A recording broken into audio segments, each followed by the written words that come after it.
জানাব আমরাই ড্রাইভার, সুখও হাসি দুঃখও কাটি। রীতিমতো টাকা বাড়িতে পাঠাতে না পারলে আপনি পরিবারের কাছে টাকা দিতে পারবেন, পরিবারের কাছে সম্মান পাবেন। টাকা দিতে পারবেন না, আপনার কোনো মূল্য থাকবে না। একটিবার টাকা দেওয়া বন্ধ করেন, বাড়িতে খোঁজ নিয়ে দেখেন, দুদিন পরে আপনার আর নাম দিন।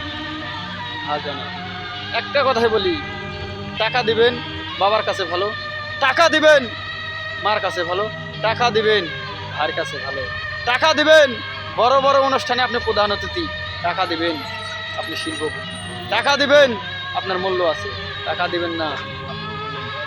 টাকা টাকা এমন একটা জিনিস, এই টাকা ছাড়া আপনার চারে নাও কোনো দাম নাই। নিজের পরিবারটাও বোঝে না টাকা ছাড়া এই টাকার এত মূল্য। টাকা ছাড়া এই জগতে কোনো দাম নাই। আপনি খোঁজ নিয়ে দেখেন টাকার কি একটা মূল্য।